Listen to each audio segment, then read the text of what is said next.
సరే మాకు తెలుసు, ప్రజలకు కూడా తెలుసు. ఇక నువ్వు మాట్లాడే మాటలు అప్పుడే అంటాడు అదే స్పీచ్లో, ఈ వీడియోలో చూపెడదాం అనుకున్నా కానీ అది కూడా దండగా ఎందుకు ఆయన చూపెట్టాడు ఇక్కడ అని. అప్పుడే అదే స్పీచ్లో అంటాడు, నేను సర్వే జరిగిందట 2.5 ఏళ్ళ ముంగటనే, ఎవడో నాకు ఇప్పుడే చేస్తాడువా అని ఆయన్నే మాట్లాడతాడు. సరిగ్గా 5 నిమిషాల తర్వాత మళ్ళీ అదే మనిషి 117 సీట్లు గెలుస్తా అని చెప్తున్నా కదా. ఆయనలో ఒక అపరిచితుడు ఉన్నాడు, రాము రెమో, ఇద్దరు ఉన్నారు. అది కూడా మళ్ళీ రాముల వారి సాక్షిగా, అదో దరిద్రం. అందుకే నేను రేవంత్ రెడ్డి గారికి అనేది, సరే మీరు నిన్న చాలా మాట్లాడినారు, నేను వాటి గురించి నేను ఎక్కువ మాట్లాడాలని కానీ మీ తుగ్లక్ మాటల గురించి నేను కొన్ని ప్రశ్నలు మాత్రం అడగదలుచుకున్నా.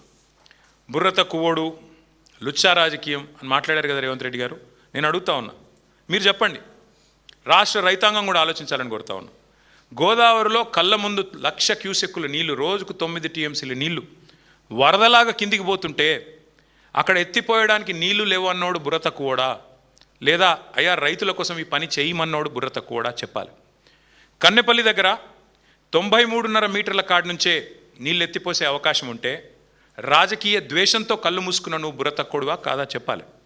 అట్లాగే ఇవాళ లేటెస్ట్గా మేడిగడ్డ దగ్గర 97 పైచిల్కు మీటర్ల మీదకి వెళ్ళి నీళ్లు పోతుంటే కళ్ళుండి చూడలేని కబోదిలాగా ప్రవర్తిస్తున్న నువ్వు బుర్ర తక్కువడివా, లేక వాస్తవాలు చూపెట్టే ప్రయత్నం చేస్తున్న మేము తెలివిలేనోళ్ళమా చెప్పాలి. మేడిగడ్డ నింపితే భద్రాద్రి రాముడే ఉండడు అంటున్నా నీకు బుర్ర ఉందా అని నేను అడుగుతా ఉన్నాను. అట్లాగే పోలవరం వల్ల మునిగే ప్రమాదం ఉన్న భద్రాచలాన్ని పట్టుకొని మేడిగడ్డకు ముడిపెట్టి 44 గ్రామాలు మునిగిపోతాయని చెప్పి మరి ఒక మూర్ఖుడిలాగా బుర్ర తక్కువలాగా మాట్లాడుతున్న నీది తెలివి లేనితనమా లేక మాదా చెప్పాలి. అట్లాగే బీఆర్ఎస్ మాత్రమే కాదు, మేము రాజకీయ నాయకులం కావచ్చు, రిటైర్డ్ ఇంజనీర్లు చెప్తా ఉన్నారు కదా, కన్నెపల్లి పంప్ హౌస్ ఆన్ చేయొచ్చు ఇబ్బంది లేదని చెప్తే కూడా పెడచెవిన పెట్టినోని బుర్ర తక్కువడనాలా ఏమనాలి చెప్పాలి. ఆ పంప్ హౌస్ కన్నెపల్లిలో బ్రహ్మాండంగా ఉంది అని ఇంజనీర్లు చెప్తుంటే పాత ఫోటోలు చూపెట్టి వికృతమైన రాజకీయాలు చేస్తున్న నువ్వు బుర్ర తక్కువడివా, ఎదురుగా కనబడే నీళ్లు లిఫ్ట్ చేయకుండా రైతులను ఎండబెడుతున్నా మరి నేను ఏమనాలని చెప్పి నేను అడుగుతా ఉన్నా. 28 లక్షల క్యూసెక్లు, 28.5 లక్షల క్యూసెక్లు అంటే రోజుకి 247 టీఎంసీల నీళ్లు ఒక ఉప్పెనలాగొచ్చినా దాన్ని తట్టుకొని నిలబడ్డ మేడిగడ్డ, చెక్కు చెదరని మేడిగడ్డ 1,00,000 క్యూసెక్కులకే కూలిపోద్దంటే నేను బుర్ర తక్కువడనాలా ఏమనాలని నేను అడుగుతా ఉన్నా. మరి రైతాంగం మొత్తం కన్నెపల్లి నుంచి నీళ్ళు ఎత్తిపోయాలని కోరుతుంటే పట్టించుకొని ఉండి బుర్ర తక్కువడనాలా లుచ్చా అనాలా ఏమనాలి చెప్పాలని కోరుతా ఉన్నా. పాత గురువు గారికి గురుదక్షిణ ఇవ్వడానికి మరి నీళ్ళు కిందికి వదులుతున్నావా, దేనికి వదులుతున్నావా అని రైతులు ఏదైతే అడుగుతున్నారో దానికి సమాధానం చెప్పే దమ్ములేని దద్దమ్మని ఏమనాలని నేను అడుగుతా ఉన్నా. పట్టిసీమలో పంపులు, వాళ్ళకి అదే గోదావరి మీద కిందికి పట్టిసీమలో పంపులు జలాలను ఎత్తిపోస్తుంటే పక్కన ఆంధ్రప్రదేశ్లో రైతులు సంతోషంగా ఉంటే ఇక్కడ కన్నెపల్లి పంప్ హౌస్కు తాళం వేసిన వాడిని బుర్ర తక్కువడనాలా దరిద్రుడనాలా ఏమనాలని నేను అడుగుతా ఉన్నా.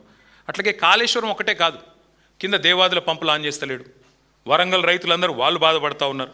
వరంగల్లో ఇదే దేవాదుల సిస్టమ్ని అద్భుతంగా 10 ఏళ్ల పాటు నడిపి మరి పండగలాగా వ్యవసాయాన్ని చేసిన బీఆర్ఎస్ ప్రభుత్వం గుర్తు చేసుకుంటూ బాధపడుతున్న రైతులు ఎవరైతున్నారో వారి బాధ ఇవాళ వారిని అడుగుతా ఉన్నా, వారి తరపున అడుగుతా ఉన్నా.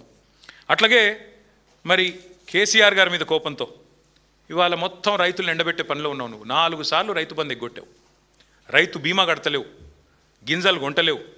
నేను బుర్ర తక్కువడనాలా బుద్ధి లేనోడనాలా ఏమనాలని నేను అడుగుతా ఉన్నా.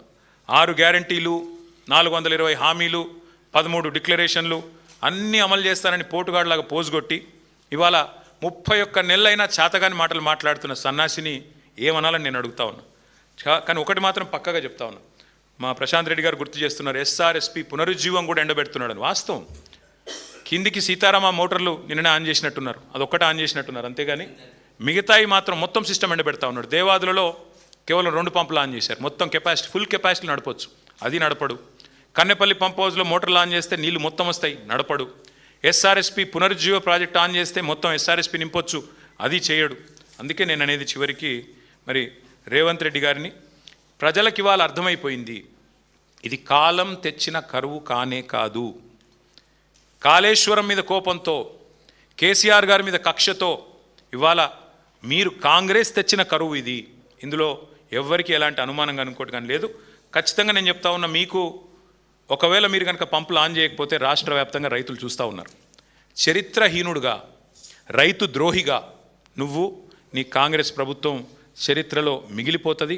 ఎన్నటికీ కూడా మళ్ళీ లేవలేనంత భయంకరమైన దెబ్బతింటాం అని చెప్పి కూడా హెచ్చరిస్తూ, మీకు కావాలంటే ఈ డేటా మొత్తం సిడబ్ల్యూసి డేటా కానీ ఇంకోటి కానీ మొత్తం నేను పత్రికా మిత్రులకు ఇస్తా, తెప్పించుకో, ఇంజనీర్లను పిలిపించుకో, మాట్లాడు, బేషజానికి బోకు, ఇంకనైనా పంపులు ఆన్ చేయాలని మళ్ళొకసారి వారికి డిమాండ్ చేస్తూ మరి పత్రికా మిత్రులందరికీ కూడా ధన్యవాదాలు, నమస్కారం.